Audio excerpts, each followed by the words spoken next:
एकादशमी व्रत कथा। एक समय की बात है, एक राजा के राज्य में सभी लोग एकादशमी का व्रत रखते थे। प्रजा के सभी लोग और नौकर चाकरों से लेकर पशु तक एकादशमी के दिन अन्न नहीं दिया जाता था। एक दिन किसी दूसरे राज्य से एक व्यक्ति राजा जी के पास आकर बोला, महाराज कृपा करके मुझे नौकरी पर रख ले। तब राजा ने उसके सामने एक शर्त रखी, ठीक है मैं तुझे नौकरी पर रख लूँगा, लेकिन रोज तो तुझे खाने को सब कुछ मिलेगा, लेकिन एकादशमी को अन्न का एक दाना भी नहीं मिलेगा। उस व्यक्ति ने उस समय हाँ भर ली, लेकिन जब एकादशमी के दिन उस व्यक्ति को फल खाने के लिए दिया गया तो वो राजा के पास जाकर बोला, महाराज इससे तो मेरा पेट नहीं भरेगा और मैं भूखा ही मर जाऊंगा, आप कृपा करके मुझे अन्न दे दो। तब राजा ने उसे शर्त की बात याद दिलाई, लेकिन वो अन्न छोड़ने को राजी नहीं था। तब राजा ने उसे दाल चावल आटा सब कुछ दे दिए और फिर वो व्यक्ति रोज की तरह नदी पर पहुंचा। नदी में स्नान करके भोजन पकाने लगा। जब भोजन बन गया तो उसने भगवान को बुलाया, आओ भगवान भोजन तैयार है। उसके बुलाने पर पीताम्बर धारण किए हुए भगवान चतुर्भुज रूप में उसके सामने प्रकट हो गए और प्रेम से उसके साथ भोजन करने लगे। और भोजन करने के बाद भगवान अंतर्ध्यान हो गए और वो व्यक्ति काम पर चला गया।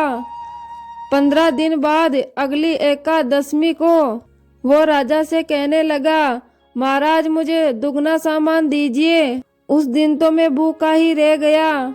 जब राजा ने इसका कारण पूछा तो व्यक्ति बोला, मेरे साथ भगवान भी खाते हैं, इसलिए हमारे दोनों के लिए ये सामान पूरा नहीं पड़ता।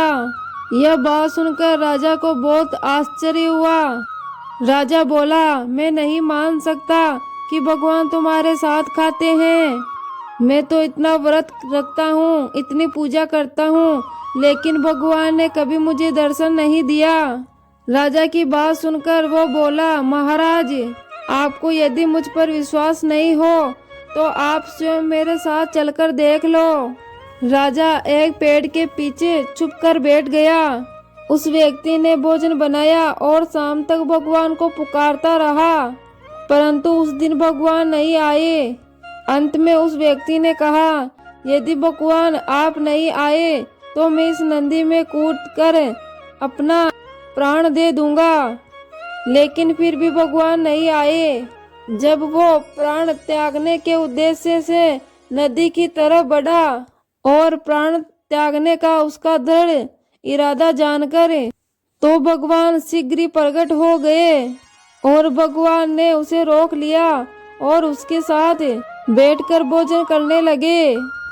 खा पीकर और उसे विमान में बैठाकर अपने साथ अपने धाम ले गए। यह देखकर राजा ने सोचा कि व्रत उपवास से तब तक कुछ नहीं होता जब तक हमारा मन शुद्ध ना हो। इससे राजा को ज्ञान मिला, वो भी सच्चे मन से व्रत और उपवास करने लगा और अंत में स्वर्ग को प्राप्त हुआ। तो प्रिय दोस्तों, कैसी लगी आपको आज की ये वीडियो? कमेंट बॉक्स में कमेंट करके जरूर बताएं।